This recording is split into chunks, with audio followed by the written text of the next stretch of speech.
1장 42절 시작. 데리고 예수께로 오니 예수께서 이르시되 내가 요한의 아들 시몬이니 장차 게바라 하리라 하시니라. 게바는 번역하면 베드로라. 자, 오늘은 42절 말씀으로 전하는 두 번째 말씀입니다. 자, 오늘 드디어 이거를 변경제 이거 샀습니다. 네, 굉장하죠. 자, 근데 저도 봐야 되기 때문에 오늘은 저 뒤에다 놓겠습니다. 네. 자, 오늘 제목은 게바. 게바는 번역하면 베드로라 그랬죠. 그래서 게바라 하리라. 이런 제목으로 제가 말씀을 좀 전하려고 합니다. 제가 동일한 본문으로 첫 번째 말씀을 전할 때는 제목이 첫 만남이었어요. 그렇죠? 첫 만남. 그래서 베드로가 예수님을 만나게 된 경위를 설명을 했습니다. 그것은 세 가지였죠. 세례 요한이 메시아에 대한 선포를 했습니다. 그리고 요한과 안드레의 이 메시아에 대한 만남과 교제의 경험을 우리가 봤습니다. 그런 선포와 경험이 어우러져서 이제 우리가 메시아를 만났다라고 안드레가 메시아를 베드로에게, 형에게 소개했습니다. 그래서 예수님을 처음 만나게 된 거죠. 그래서 첫 번째 말씀은 예수님을 만나게 된 경위에 초점을 뒀습니다. 두 번째, 지난주엔 위대한 만남의 기적이라는 그런 제목으로 베드로가 위대한 인물이 된 것은 베드로 자체가 위대해서가 아니라 또 베드로 안에 내재된 뭔가 큰 잠재력이 있었는데, 아직 개발되지 않은 잠재력이 있었는데, 마치 베스트셀러에 이런 책이 있더라고요. 내 안에 잠든 거인을 깨워라. 그거는 그 사람 안에 엄청난 잠재력이 있는데 누군가 그걸 터치하기만 하면 그 사람 위대해진다라는 거예요. 근데 그게 아니라 베드로가 위대해서가 아니라 위대하신 예수님을 만났기 때문에 바로 베드로가 위대해졌다라는 거예요. 그럼 왜 예수님이 위대합니까? 우리는 42절 말씀을 통해서 예수님께서 베드로의 과거를 아시고 또 현재도 아시고 미래를 다 아셨다라는 그 예수님의 위대하신 능력을 지난주에 봤습니다. 그래서 개인적인 관심 가운데 베드로를 만나주신 위대하신 예수님의 초점을 맞췄습니다. 바로 그 이름 부여자의 권위를 봤죠. 자, 오늘 세 번째 말씀은 게바, 베드로가 되리라, 베드로라 하리라. 오늘 말씀은 초점이 예수님께서 베드로에게 이름을 부여해 주시는 의미에 초점을 맞추려고 합니다. 자, 그러면 저기 보세요. 여러분, 저희가 어딘 줄 아세요?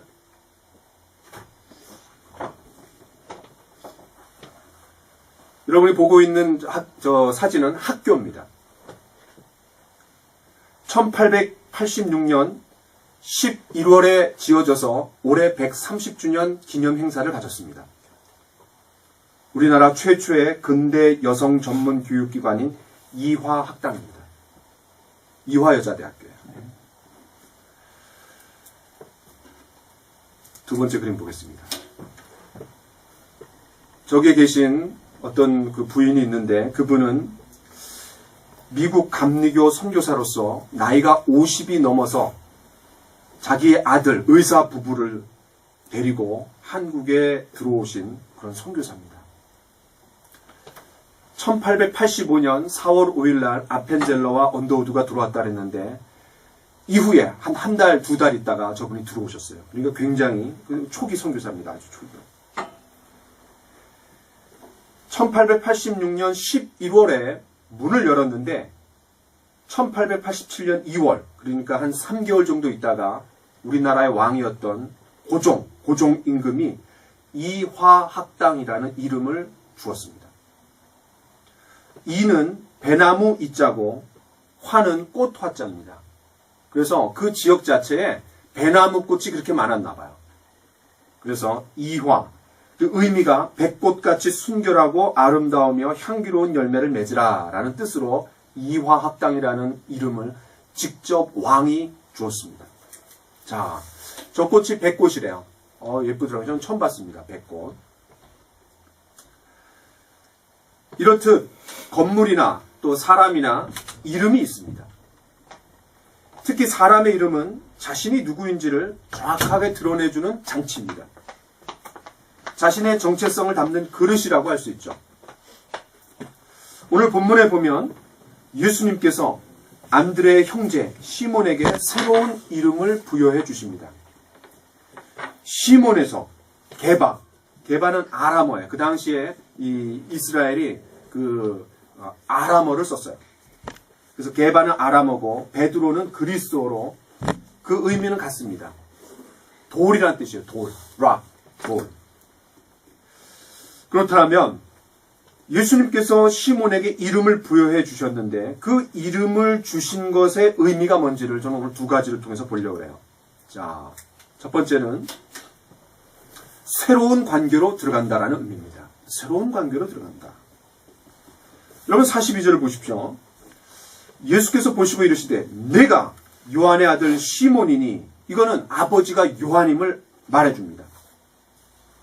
그러니까 시몬은 요한과 아버지와 아들, 부자지간이라는 얘기예요. 시몬은 태어나서 부모로부터 시몬이라는 이름을 부여받았을 때 부모님과 자녀라는 관계로 들어간 겁니다.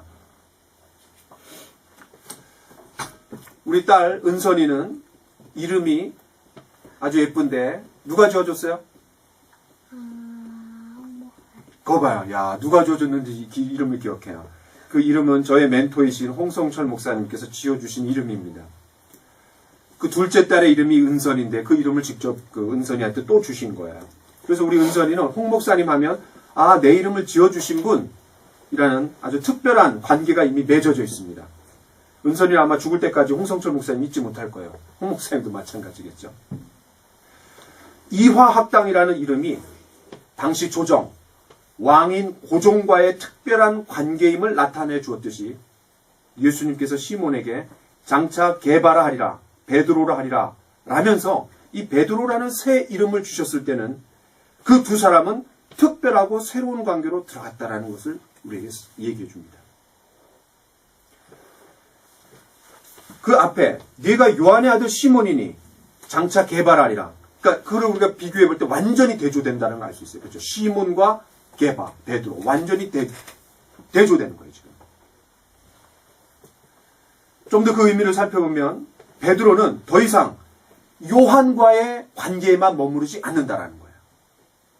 이 땅에서 태어나서 이 땅의 부모로부터 받은 이름을 가지고 이 땅에서의 수많은 관계들에 매여서 이 땅에서 끝나버리고 마는 한계 있는 인생이 이젠 아니라는 얘기예요.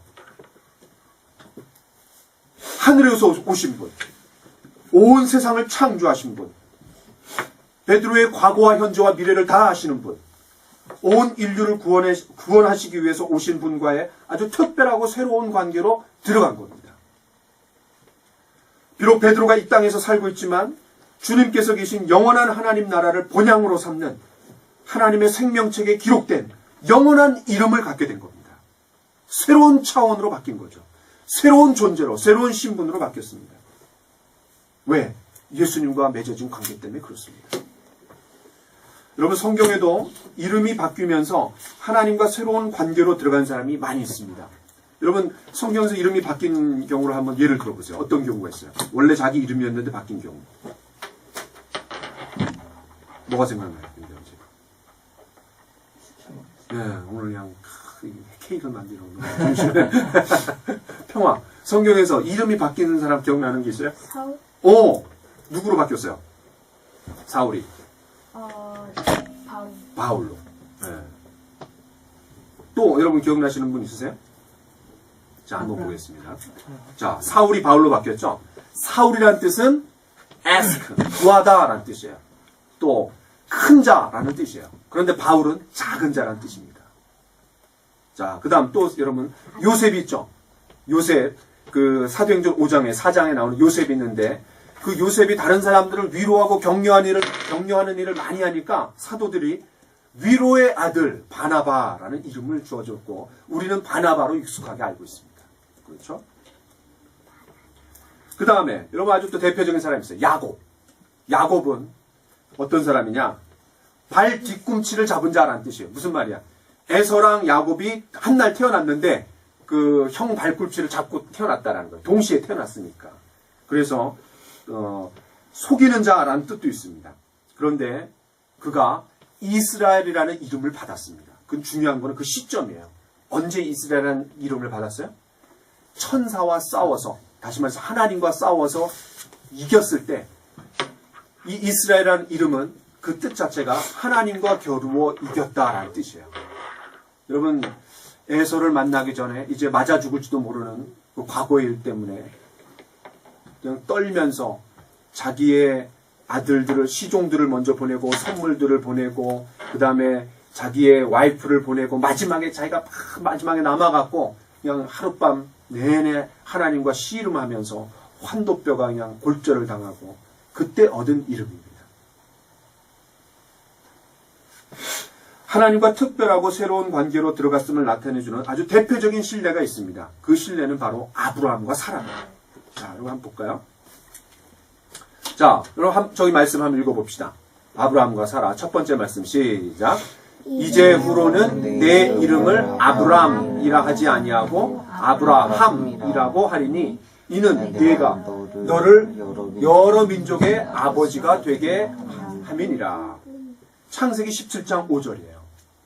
15절 말씀을 한번 읽어볼까요? 시작. 하나님이 또 아브라함에게 이르시되 내 아내 사레는 이름을 사라라 하지 말고 사레라 하지 말고 사라라 하라 그랬어요. 영어로는 세라입니다. 세라. 세라라는 이름이 많죠. 에브라함. 아브라함에서 아브라함, 사레에서 사라가 됐습니다. 근데 여러분, 이 두 사람의 이름이 바뀐 시점과 정황이 더 중요해요. 그거를 좀 설명을 해보겠습니다. 여러분, 아브람은 고상한 아버지란 뜻이에요. 그런데 아브라함 하면 열국의 아비 또는 여러 민족의, 여러 무리의 아버지, 후손이 많다라는 거죠. 하나님께서 아브라함을 부르실 때 이렇게 부르셨습니다. 너로 큰 민족을 이루겠다. 큰 민족을 이루겠다. 약속을 주셨어요. 아브라함은 이 약속에 꽉 사로잡혔습니다. 이것 때문에 아브라함의 인생은 후손과 불가분의 관계를 맺게 됩니다. 여러분, 아브라함이 본토 친척 아비집을 떠나라 그랬는데 사실은 떠나지 못했어요. 본토까지는 떠났는데 친척을 떠나지 못했어요. 무슨 말이죠? 조카 롯을 데려왔어요. 큰 민족이 이루어지려면 일단 아들이 있어야 하기 때문에 이 75세의 아브라함에게는 아들이 없었습니다. 그래서 그 하나님의 약속을, 하나님이 주신 약속은 하나님이 이루시는 건데 자기가 이루고자 조카 롯을 데려온 거예요. 왜죠? 바로 양자로 삼으려고 한 겁니다. 그런데 여차여차해서 조카 롯과 헤어졌습니다. 그래서 창세기 15장에 보면 롯이 없어졌기 때문에 아브라함 마음이 되게 이제 그냥 마음이 힘들어진 거예요. 그래서 어떻게 했습니까? 똑똑한 종 엘리에셀을 자기의 양자로 삼으려고 했어요. 그런데 하나님께서 아브라함에게 하늘의 별들을 보여주시면서 아브라함의 몸에서 날짜가 하늘의 별처럼 많아지겠다라고 약속해 주셨습니다. 그러니까 롯도 아니고 엘리에셀도 아니라는 얘기예요. 바로 아브라함의 몸에서 날짜가 후손이 된다라는 거예요. 창세기 16장은 어떤 사건입니까? 바로 아브라함의 몸에서 나올 자가 후손이 되니까 아내 사레가 이제는 와이프까지 동원이 됐습니다. 사레가 부추겨서 여종 하갈을 취해서 이스마엘을 낳았습니다. 그러니까 자기 아내로부터 후손을 낳은 게 아니라 첩으로부터 아들을 낳은 거예요. 그런데 그 아들을 낳은 나이가 86세입니다. 그런데 오늘 여러분 창세기 17장을 한번 보겠습니다. 17장. 창세기 17장.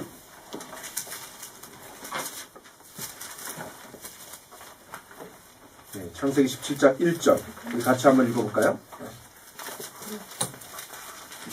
17장을 1절을 읽기 전에 16장 16절도 한번 읽어보겠습니다. 그 앞에 절. 시작. 하갈이 아브라함에게 이스마엘을 낳았을 때에 아브라함이 86세였더라. 그러니까 75세 때 부름을 받아갖고 11년이 지나갖고 아들을 낳은 거예요. 그렇죠? 얼마나 좋았겠어요.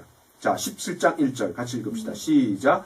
아브라함이 99세 때에 여호와께서 아브라함에게 나타나서 그에게 이르시되 나는 전능한 하나님이라 너는 내 앞에서 행하여 완전하라. 그러니까 하나님께서 86세 때 이스마엘을 낳은 이후에 99세 때까지 하나님께서 아브라함에게 임재하시지 않았다는 얘기예요. 다시 말하면 아브라함은 이스마엘에 폭 빠져갖고 금이야 오기야 하면서 거기에 그냥 하나님을 잊어버린 거예요.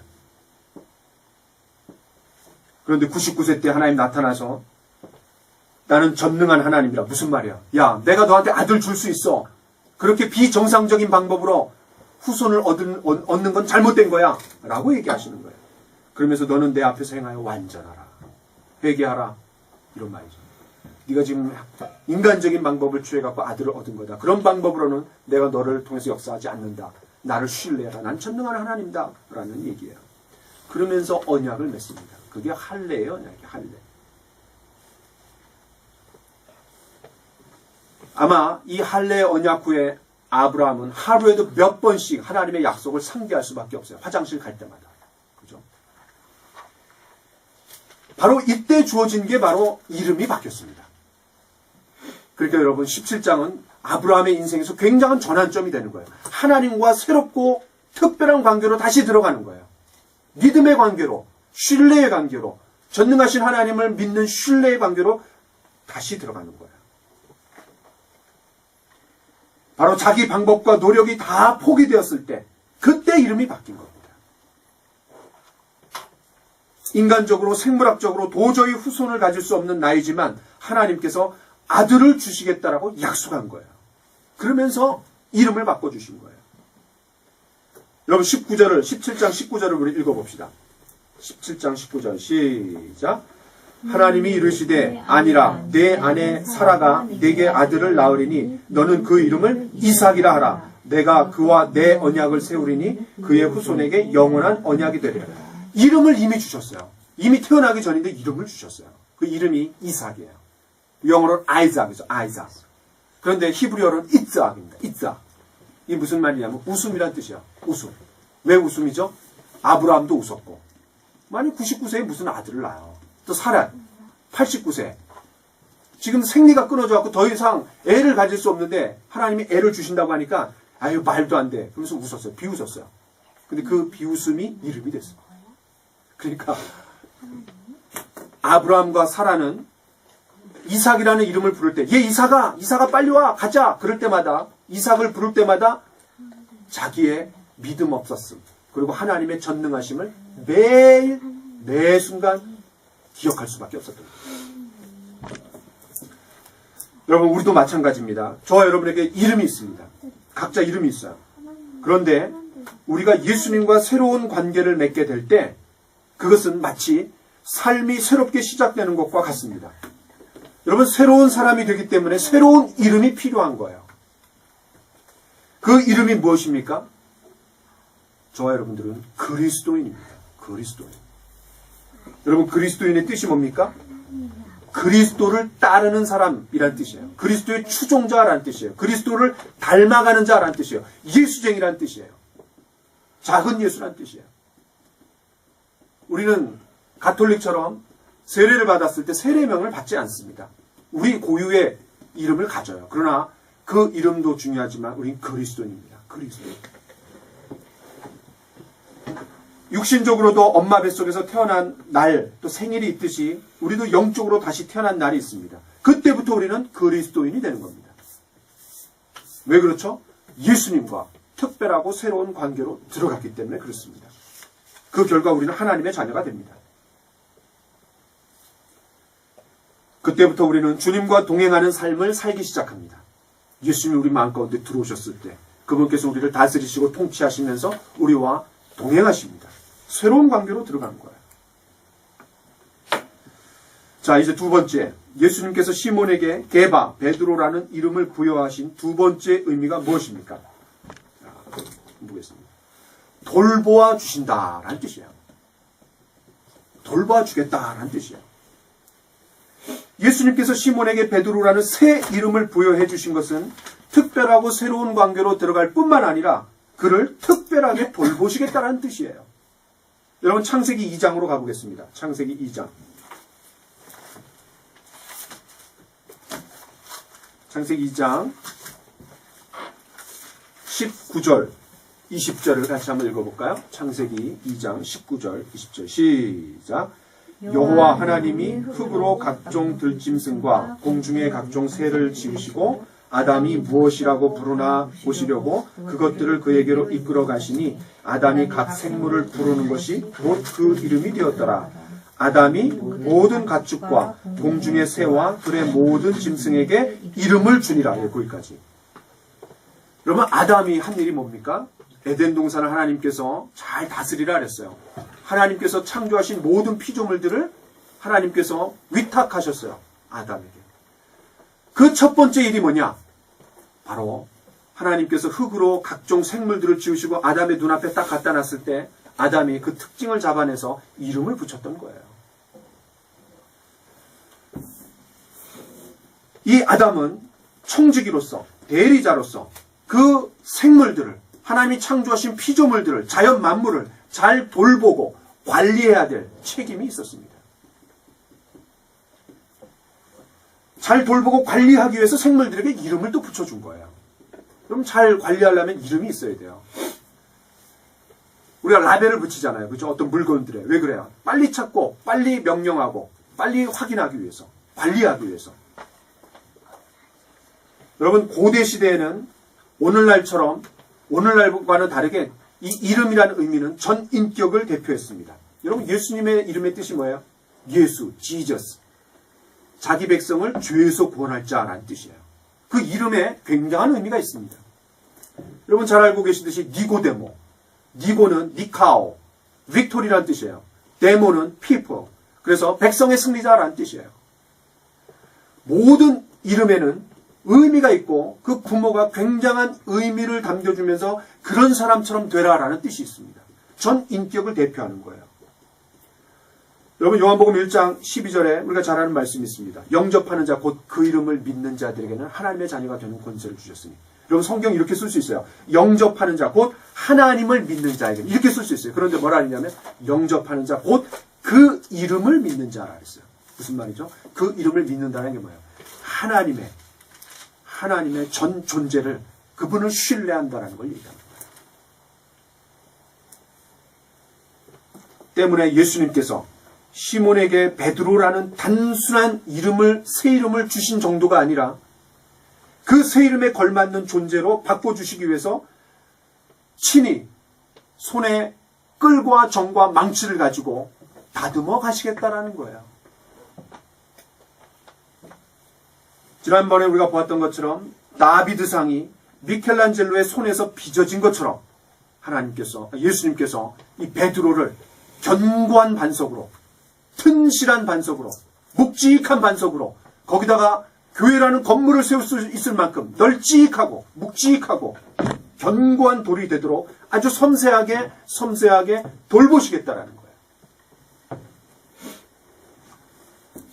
요한복음 1장 42절 이 말씀을 토대로 위대한 만남의 기적을 출발점으로 베드로는 예수님의 특별한 돌봄을 받는 자가 되었습니다. 그럼 예수님께서 베드로를 어떻게 구체적으로 돌보아 주셨는지 우리 몇 가지 사례를 좀 보려고 해요. 여러분 첫 번째는 예수님께서 12제자를 부르실 때 항상 첫 번째 이름은 베드로였습니다. 무슨 말입니까? 베드로가 수제자였다라는 거예요. 수제자로서 예수님이 가시는 곳곳마다 항상 그 자리에는 베드로가 있었습니다. 여러분 잘 아시는 것처럼 변화산에서 예수님이 변화되실 때 거기는 3명만 함께 데리고 가셨어요. 그 중에 한 명이 베드로였습니다. 또 십자가 죽음을 앞두고 땀방울이 핏방울이 되도록 울면서 기도하신 그 겟세마네 동산에서도 3명을 데려갔는데 그 중에 베드로가 있었습니다. 두 번째, 베드로의 장모의 열병을 고쳐주셨어요. 어떤 제자도 이와 같이 개인적인 치료의 사랑을 받은 제자가 없습니다. 아주 특별한 돌봄을 받은 거예요. 세 번째, 여러분 잘 아신 것처럼 베드로만 무리를 건널 수 있는 특권을 얻었습니다. 그들이 풍랑을 맞아갖고 배가 뒤집히려고 그랬을 때 예수님께서 풍랑을 잔잔케 해주실 뿐만 아니라 물 위를 걸어서 오시는 예수님을 보고 주님 나도 걸을 수 있도록 해주십시오. 와라 그랬을 때 걸었습니다. 무리를 건넜어요. 엄청난 기적을 경험한 거죠. 네 번째는 베드로가 놀라운 신앙 고백을 합니다. 주는 그리스도시요 살아계신 하나님의 아들이십니다. 그런데 그 신앙 고백을 이끌어내기 위해서 예수님께서 따로 기도하셨다라고 이야기합니다. 누가복음 9장 18절. 우리 같이 한번 찾아봅시다. 누가복음 9장 18절.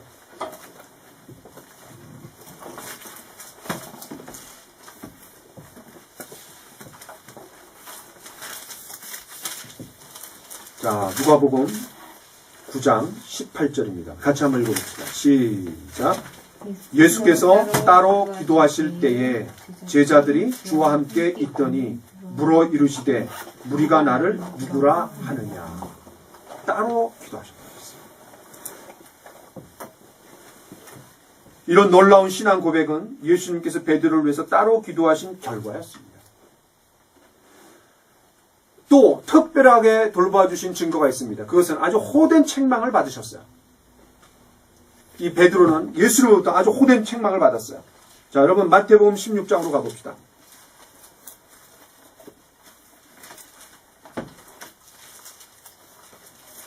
마태복음 16장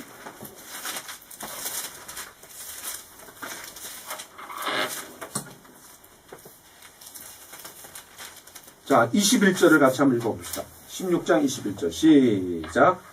이때로부터 예수께서 자기가 예루살렘에 올라가 장로들과 대제사장들과 서기관들에게 많은 고난을 받고 죽임을 당하고 제3일에 살아나야 할 것을 제자들에게 비로소 나타내시니, 여러분 이때부터가 어디예요? 베드로가 신앙 고백을 한 때부터입니다.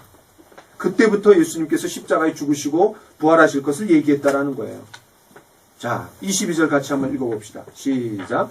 베드로가 예수를 붙들고 항변하여 이르되 주여 그리 마옵소서. 이 일이 결코 주께 미치지 아니하리다. 주님, 그런 일이 절대로 일어나서는 안 됩니다. 죽다니요 무슨 말입니까? 우리가 배도 버리고 그물도 버리고 가정도 버리고 아버지도 그냥 뒤로 하고 예수님을 쫓았는데 예수님 죽으면 우리 뭐가 됩니까? 이렇게 얘기한 거예요.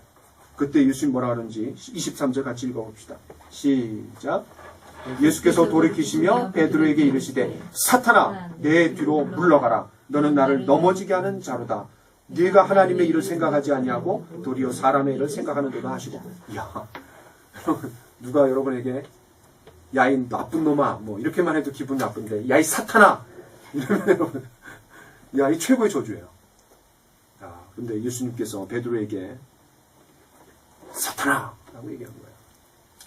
여러분 잠언 27장 5절에 이런 말씀이 있습니다. 면책은 숨은 사랑보다 나으니라. 면책은 영어로 rebuke예요. 책망하는 거, 꾸짖는 거예요. 그러니까 사랑의 또 다른 이름은 책망해 주는 거예요. 관심이 없으면 우리가 책망하겠어요.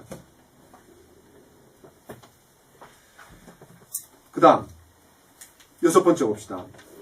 이런 베드로는 예수님을 3번이나 부인했습니다. 그런데 여러분 누가복음 22장을 봅시다. 누가복음 22장. 누가복음 22장 32절.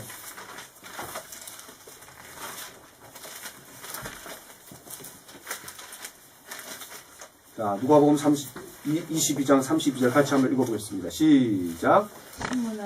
32절. 시작. 그러나 내가 너를 위하여 내 믿음이 떨어지지 않기를 기도하였노니 너는 돌이킨 후에 내 형제를 붙게 하라. 그러니까 3번 부인하실 것을 아셨어요.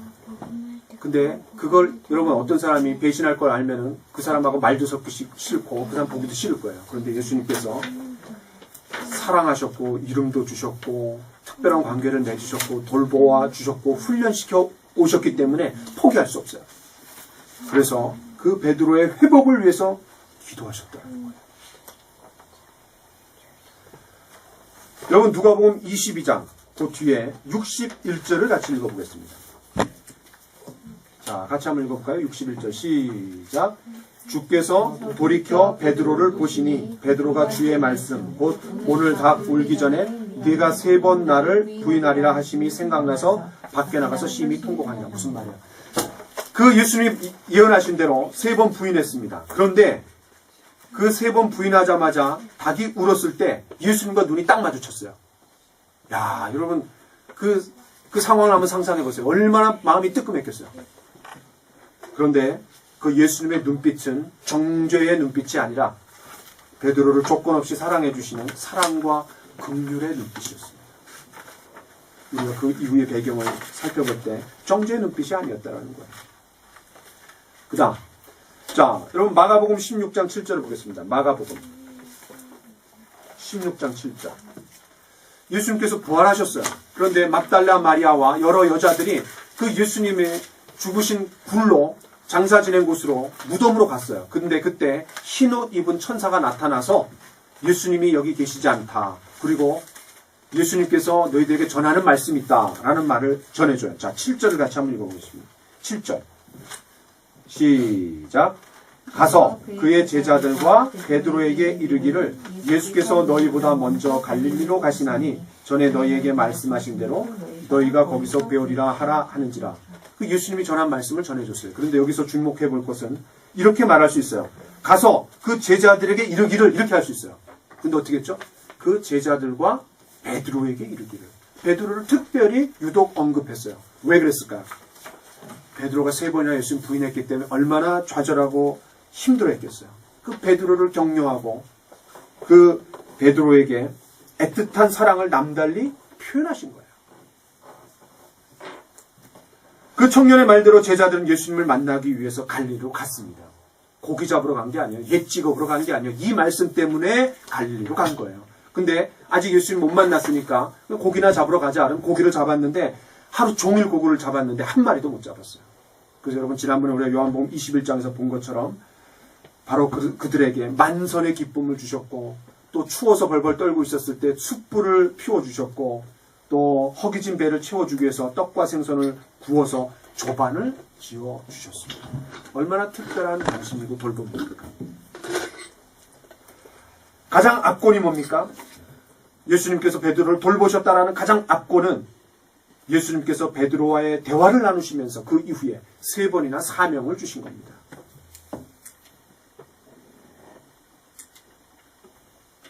요한복음 21장 15절부터 17절까지 우리는 이미 4번에 걸쳐서 그 말씀을 나누었습니다. 이런 모든 것들을 종합해 볼 때 예수님께서 베드로를 돌보아 주신 최고의 사랑은 처음부터 끝까지였고 나아가서 예수님께서 그 죄인된 베드로를 위해서 십자가에서 죽으셨습니다. 그거보다 더 큰 사랑이 어디 있습니까? 로마서 5장 8절 이렇게 얘기합니다. 우리가 아직 죄인 되었을 때 그리스도께서 우리를 위하여 죽으심으로 하나님께서 우리에 대한 자기의 사랑을 확증하셨다 그랬어요. 말로만 사랑한다라는 게 아니라 확실히 보고 증명으로 삼을 수 있도록 그렇게 해주셨다라는 거죠. 그러면 예수님께서 하늘로 올라가신 후에는 돌봄을 그치셨습니까? 그렇지 않습니다. 돌봄을 그치지 않고 성령을 보내주셔서 그 성령의 임재와 능력으로 베드로와 함께 하셨어요. 그리고 하나님 보좌 우편에서 베드로를 위해서 계속해서 기도하고 있어요. 저와 여러분을 위해서도 마찬가지로. 우리가 사도행전을 보면 성령으로 함께 하시며 할 말을 주실 때가 있어요. 또 생명의 위협 앞에서도 담대하게 하셨어요. 또 때로는 능력으로, 때로는 환상으로, 때로는 놀라운 지혜로 함께 하시며 베드로와 끝까지 동행하셨습니다.